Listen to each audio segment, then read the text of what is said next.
Saudações, fã do horror! Bem-vindo a mais um episódio do Trash Modernizado. Estamos aqui, eu e Maxon Lima. Olá! Olha, você viu que foi uma entrada a la Bauhaus. Curto. Peter Murphy, sempre no coração. E vamos falar sobre Drácula da Netflix, nesse novo formato de Trash Modernizado, que você já deve estar acompanhando aí. Começamos a terceira temporada. Já sabe, se você não se inscreveu, tá aí embaixo. Agora é a hora. Agora é a hora. Ative o sininho para receber as notificações dos próximos episódios. E hoje a gente vai discutir um pouco sobre a polêmica, podemos chamar de polêmica, a minissérie da Netflix?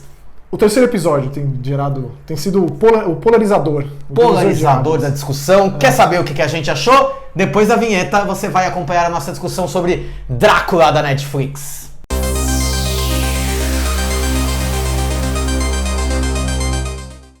Eu acho que foi um anúncio bem inusitado, você não acha não? Tipo, do nada... anúncio do nada? Um Drácula desses caras... Virou o ano.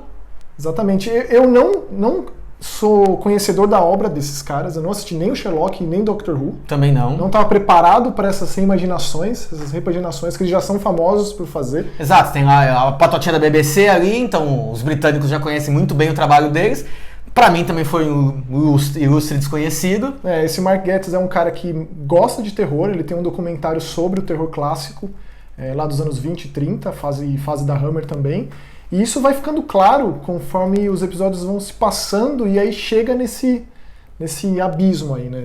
Os dois primeiros episódios são mais, não vou dizer nem fiéis, porque já começa com aquele Jonathan Harker todo decrépito, doente, que já dá pra começar a deixar de lado qualquer tipo de comparação. Legal, gostei. Numa abadia, conversando com uma freira, isso aí já é suficientemente diferente para que deixe pra lá as obras. Sim, até na página 2, porque a gente sabe que tem aquele, quando ele escapa do castelo do Drácula, ele vai parar numa abadia ali na Hungria, tratado pelas freiras, enquanto ele manda a primeira carta pra Mina Harker, né? Mas não, ele não tá naquele jeito, ele só tá, tipo, doente. A gente vai ter spoiler aqui. Vai ter spoiler aqui, exatamente. Porque a gente precisa desenvolver especialmente o episódio polêmico, mas a condição do Jonathan, que também já...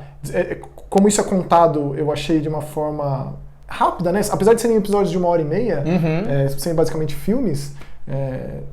É bem pontuado. Aqui é aquela ida, a apresentação de personagens, as repaginações de personagens, aí tem todo aquele lance da viagem, que tanto no livro e em tantas outras histórias do Drácula, especialmente no cinema, nunca foi desenvolvido dessa forma. O que eu gosto. Você gosta? Eu achei que tipo, não precisava.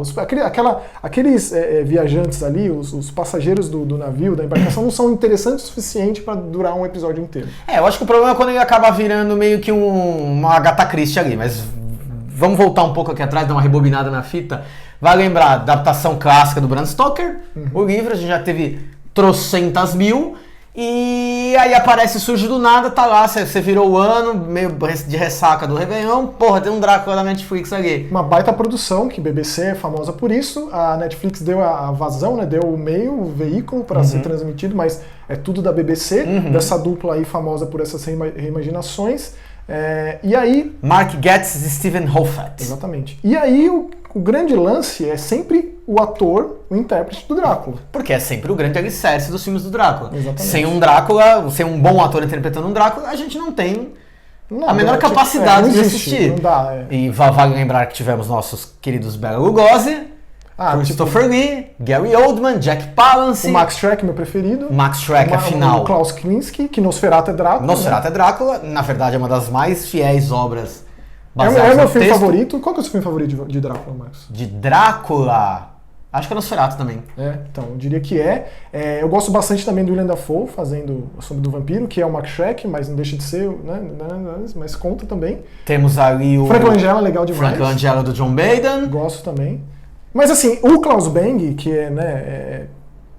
vivendo esse vampiro novo, mais na linguagem, como ele diz, como ele se coloca ali, porque o visual é bastante Christopher Lee, né? Ele é alto, o cabelo, os olhos... Tem uma hora que é com o olho vermelho, meio maconhado, assim, também, né? É verdade. E ele consegue transitar bem entre essa coisa sarcástica, bem cínica, e o amedrontador. Sim. A coisa, ele é aristocrático até certo ponto, porque ele é jocoso, né? Muito. Então ele tem uma boa dose de humor negro ali. Ele chama o Jonathan de Johnny. Aí você já começa a, tipo, né, a você vê um negócio assim, tipo, É problemático essas reimaginações, ainda mais para uma audiência moderna que usa uma linguagem mais fácil. Tipo, na Romênia, nessa época, as pessoas... Uma coisa que a gente debateu bastante no programa da Freira é sempre uma questão, né? Mas é um ruído nesse caso? Você ficou incomodado? Não. Eu fico ali no limiar, é aquela coisa que a gente fala bastante aqui. Porque eu acho que pega muito a tal da liberdade poética, né? E aí a gente não sabe. A própria Freira, a Agatha, ela é aquela coisa. Então, a Freira é uma personagem também meio problemática. Gosto. Wells, assim. Mas assim, você já saca bem assim, minutos ali. O jeito que ela fala, como ela se coloca. Eu gosto do lance não ser o Abraham Van Helsing e ser a Agatha Van Helsing, tá trazendo isso para uma mulher, o protagonismo de ser não é só a vítima em defesa do Drácula, como é a Lucy ou a Mina no Mas texto acho que original. Ela tem mais de Anthony Hopkins interpretando o Van Helsing do que um Peter Cushing na vida. Com certeza, com certeza. No jeito assim, debochado de falar, que até conversa um pouco com o jeito do Drácula de ser.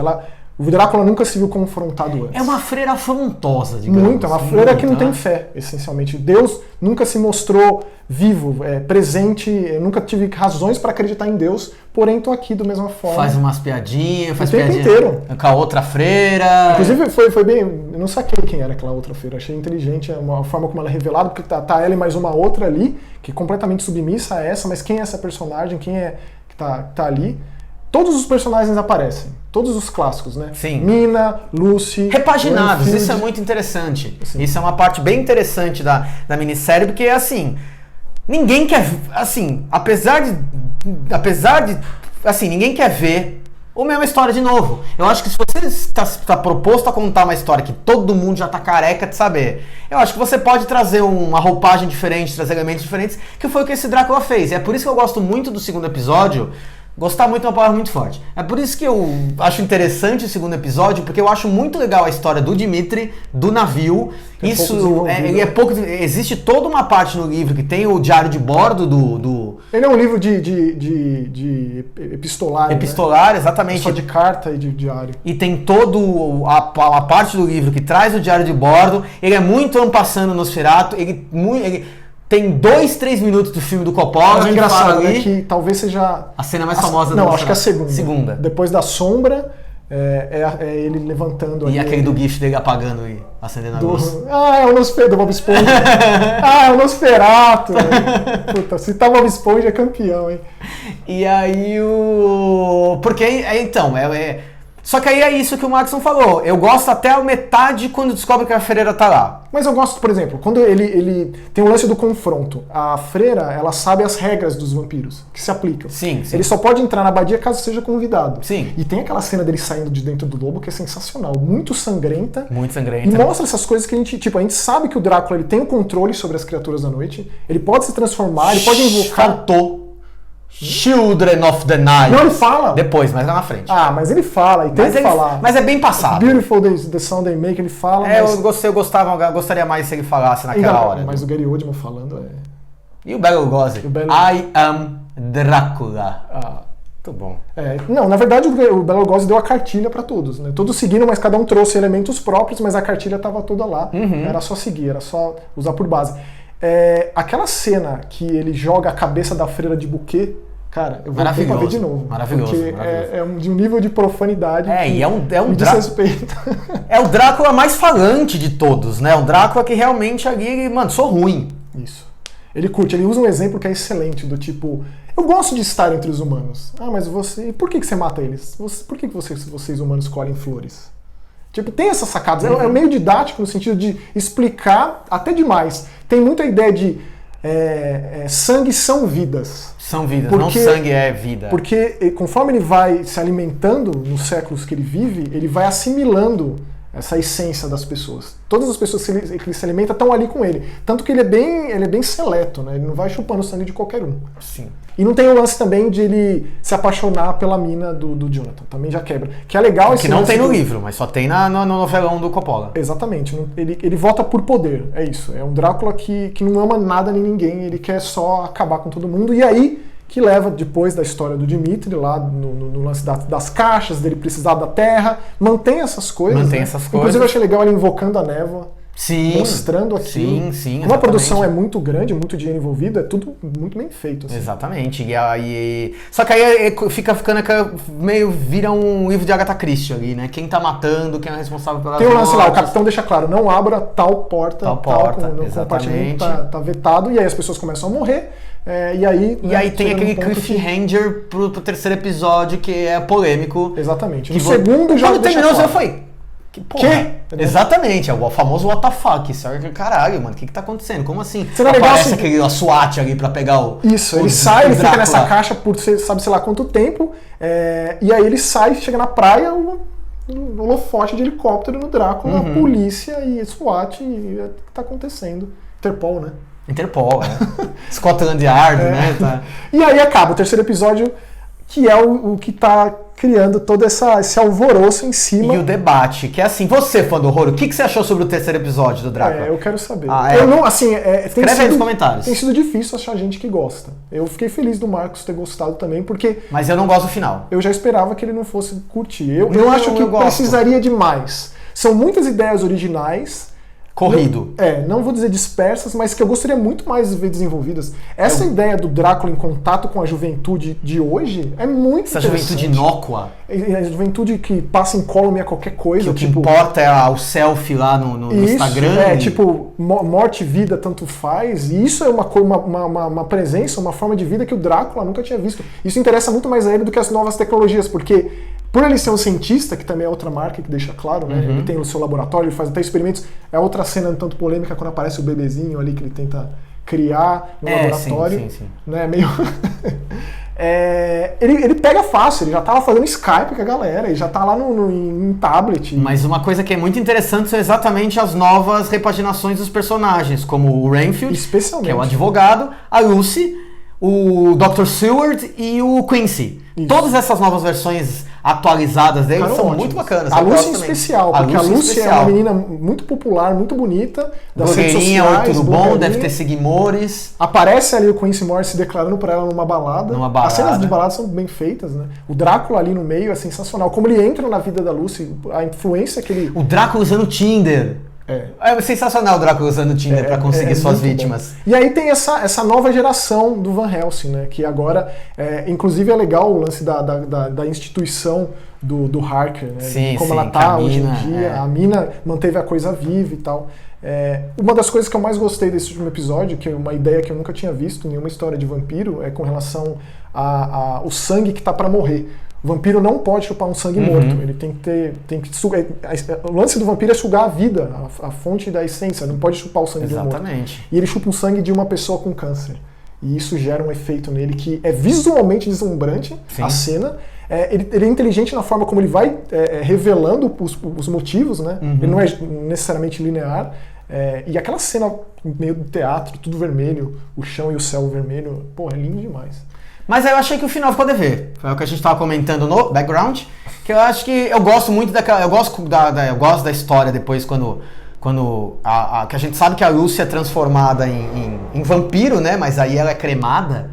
E aí. É pesado. Eu acho isso uma coisa. Ela devia morrer, porque pelo que a gente conhece das histórias de vampiro, o fogo é uma coisa que você queima. Sem dúvida, mas assim, o lance da transformação também foi diferenciado nisso. Foi diferenciado. O vampiro não tem aquele lacaio. O Renfield não é aquele cara que espera, que idolatra, é um mestre. Não.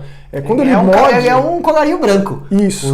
Na verdade é o advogado dele que tira ele de lá, ele tá preso. É muito interessante essa parte da história também. Talvez seja a mais bem desenvolvida desse terceiro episódio. Mas o lance da transformação, quando ele, por exemplo, ele tá ali sugando a vida do Harker e voltando à vida, ele tá decrépito e ele volta à sua juventude, digamos, que é uma característica do clássico. O que sobra desse Jonathan? O que vai sobrar dele? No clássico ele só fica doente e é tratado pelas freiras. Nesse caso, ele está se transformando, ele vira um morto-vivo, ele está morto, essencialmente. Assim. Então, já é uma visão diferente do processo de transformação em vampiro. Seja você um consumidor dos filmes da Hammer, do Coppola, ou do RPG, ou sei lá. É uma nova visão, isso é legal. Sim. Um amigo meu que gosta bastante falou, puta, eu assisti esse Drácula, não gostei do final também, achou uma bosta, mas me deu vontade de mestrar. Me deu vontade de criar uma história de Vampiro à Máscara imediatamente. Lembrando que o Bloodlines, o jogo do Vampiro The Masquerade novo, vai sair, uma continuação que está sendo esperada por anos, vai sair logo mais, já deixa sempre isso. Eu gosto do final por ser definitivo. O Eu Drácula acho bem o Drácula vive uma vida de décadas e décadas e décadas com certas certezas, e aí isso é rompido ali.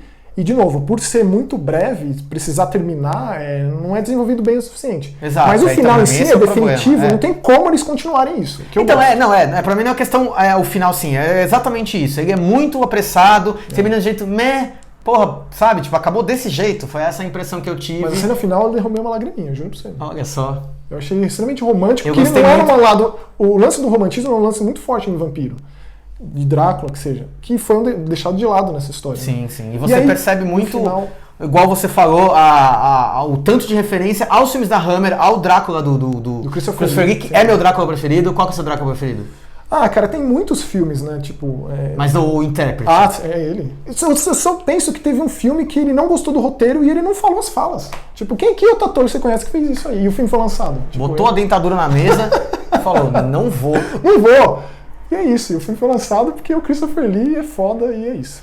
E eu gosto muito da cena daquela desliza na mesa pra puxar que é uma referência clássica ao Vampiro da Noite, que é o primeiro filme da Hammer, do Christopher Lee. Seja o meu segundo. Eu gosto muito do Drácula do Coppola. Mas é isso. E temos um trash modernizado falando sobre Drácula, o famoso Catadão Drácula. Baita programa. Apareceu o card aqui em cima.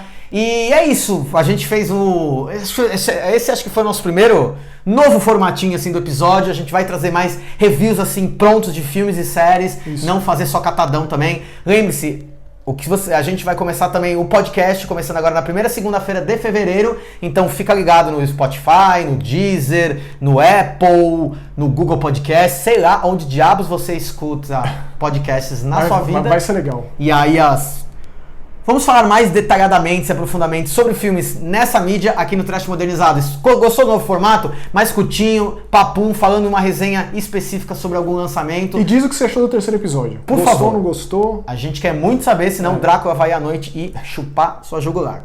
Não esqueça de se inscrever no canal, ative a notificação. Esteja com a gente para mais um episódio do Trash Modernizado. Até lá. Tchau.